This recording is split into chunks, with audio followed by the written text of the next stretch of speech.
आप सभी, स्वागत है आपका हमारे YouTube चैनल ASG क्लासेस में। दोस्तों, रोज की तरह मैं आपके बीच में फिर से प्रेजेंट हुआ हूं आज का एक नया वीडियो लेके, जो कि ट्रिपल सी का सेट है। ट्रिपल सी में जो जनवरी में एग्जाम हुआ था 3 तारीख को, उस एग्जाम सेट के 20 क्वेश्चंस मैं आप लोगों के बीच में प्रेजेंट कर रहा हूं। आप सारे क्वेश्चंस के आंसर दीजिए। आंसर देने के बाद अंत में आपको आंसर शीट मिल जाएगी, तो आपको ये समझ में आ जाएगा कि आपने कितने क्वेश्चन सही किए हैं, कितने क्वेश्चन गलत किए हैं। तो चलिए, आपका ज़्यादा समय ना लेते हुए चलिए चलते हैं हम आज के वीडियो पे।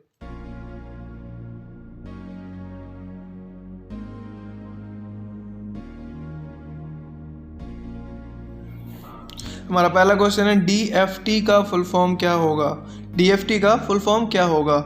पहला ऑप्शन है डायनामिक फाइनेंशियल टूल्स, दूसरा ऑप्शन है डिजिटल फाइनेंशियल टूल्स, तीसरा ऑप्शन है डिजिटल फंड्स टूल्स एंड चौथा ऑप्शन है डबल फाइनेंस टूल्स। तो आपको जो ऑप्शन सही लगे आप उस ऑप्शन को अपनी नोटबुक में अपनी कॉपी में नोट कर लीजिएगा। सेकंड क्वेश्चन हमारा है, अकाउंट पेई चेक का भुगतान किया जा सकता है। अकाउंट पेई चेक का भुगतान किया जा सकता है। ऑप्शन इस प्रकार है, पहला ऑप्शन है बैंक के नगद काउंटर पर, दूसरा ऑप्शन है ATM द्वारा, तीसरा ऑप्शन है बैंक खाते में जमा करके और चौथा ऑप्शन है उपरोक्त में से कोई नहीं। तो जो ऑप्शन सही है आप उसको नोट कर लीजिएगा। अगला क्वेश्चन है, UPI पेमेंट इंटरफेस ... द्वारा विकसित किया गया। अब हमें इस खाली स्थान पर भरना है। तो पहला ऑप्शन है नेशनल पेमेंट कारपोरेशन, दूसरा ऑप्शन है फाइनेंस मिनी कारपोरेशन, तीसरा ऑप्शन है बैंक और चौथा ऑप्शन हमारा ऑफ दिस था। तो आपको सही आंसर देना है। अगला क्वेश्चन है, चेक की वैधता होती है। पहला option 4 month of the date of issue, second option 3 month of the date of issue, third option है 1 month from the date of issue and fourth option है अनलिमिटेड। तो जो सही है आप उस पर टिक कर लीजिएगा।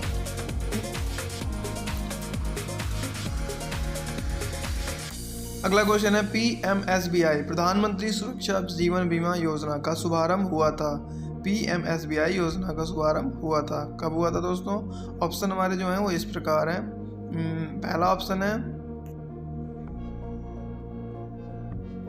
9 मई 2015, दूसरा ऑप्शन है 9 अप्रैल 2015, तीसरा ऑप्शन है 20 मई 2015 और चौथा ऑप्शन है 1 मई 2015। तो जो ऑप्शन सही है उस पर टिक कर लीजिएगा। अगला क्वेश्चन हमारा है, अटल पेंशन योजना किस वर्ष तक के भारतीय नागरिकों के लिए है? अटल पेंशन योजना किस वर्ष तक के भारतीय नागरिकों के लिए है? पहला ऑप्शन है 18 से 40, दूसरा ऑप्शन 20 से 40, तीसरा ऑप्शन 18 से 25 और चौथा ऑप्शन है 18 से 20 वर्ष के नागरिकों के लिए है। तो जो ऑप्शन सही है आप उसको नोट कर लीजिए। अगला क्वेश्चन हमारा है, इंटरनेट बैंकिंग में सुरक्षा किससे होती है? इंटरनेट बैंकिंग में सुरक्षा किससे होती है? तो ऑप्शन सुन लीजिए। ऑप्शन इस प्रकार है, पहला ऑप्शन है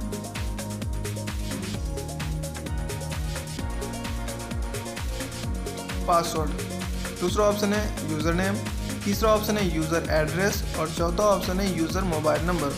तो जो ऑप्शन सही है नोट कर लीजिएगा। Password, user name, user address end user mobile number, ये 4 ऑप्शन दिए गए हैं। अगला क्वेश्चन हमारा है, ATM का अर्थ है। ATM का अर्थ है, तो ATM का नाम तो सभी लोगों ने सुना ही होगा। इसका क्या आपको पता है इसका मतलब क्या होता है? तो पहला ऑप्शन है एनी टाइम मनी, दूसरा ऑप्शन है ऑटोमेटेड टेलर मशीन, तीसरा ऑप्शन है ऑटोमेटिक टेक्निकल मशीन एंड चौथा ऑप्शन है नन ऑफ दीज। अगला क्वेश्चन है, निम्न में से किसे ऑनलाइन बैंकिंग के रूप में जाना जाता है? निम्न में से किसे ऑनलाइन बैंकिंग के रूप में जाना जाता है? तो ऑप्शन इस प्रकार है। पहले दोस्तों आप ये बताइए कि क्या आपको पता है ऑनलाइन बैंकिंग क्या होती है?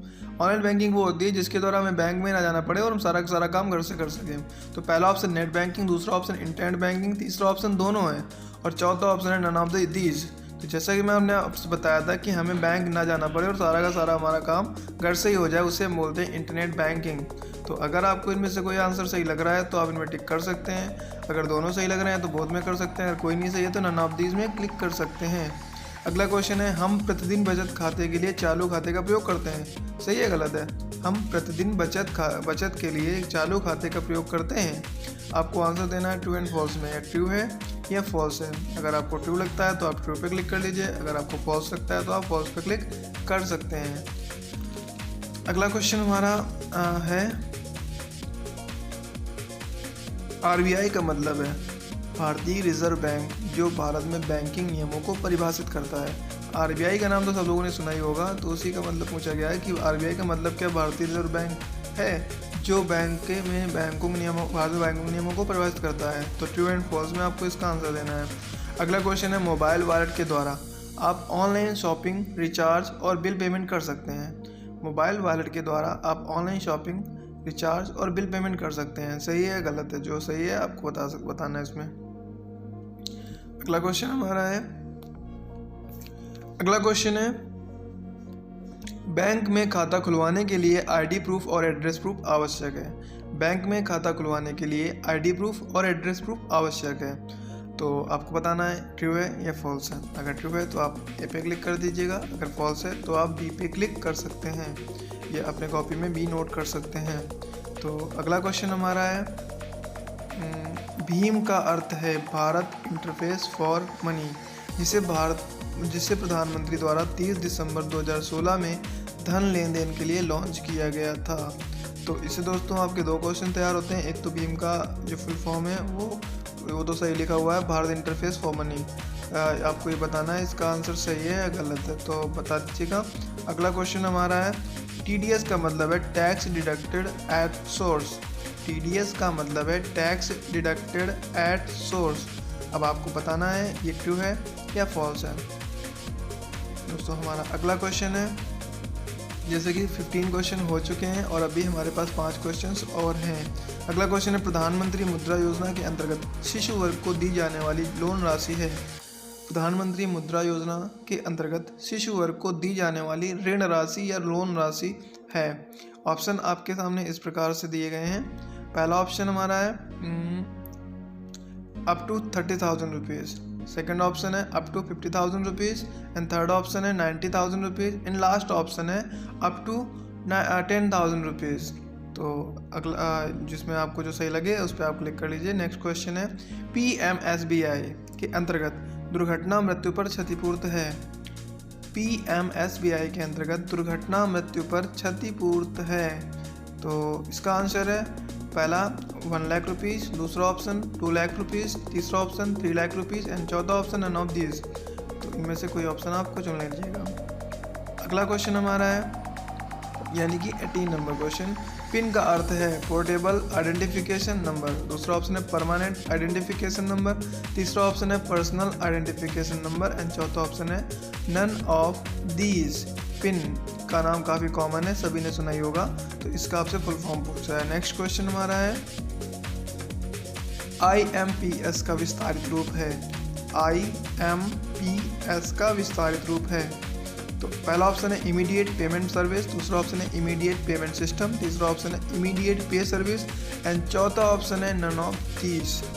तो हमारा जो क्वेश्चन है वो है IMPS का विस्तारित रूप है immediate payment service, immediate payment service. अगला क्वेश्चन हमारा है, भारतीय मुद्रा चिन्ह आधिकारिक तौर पर अपनाया गया। भारतीय मुद्रा चिन्ह आधिकारिक तौर पर कब अपनाया गया? तो ऑप्शन आपके सामने इस प्रकार दिए गए हैं। आपको जो ऑप्शन सही लगे आप उस पर टिक कर सकते हैं। दोस्तों अब आइए आपके सामने जो है आंसर शीट आ चुकी है, तो आंसर अपने मिला लीजिए।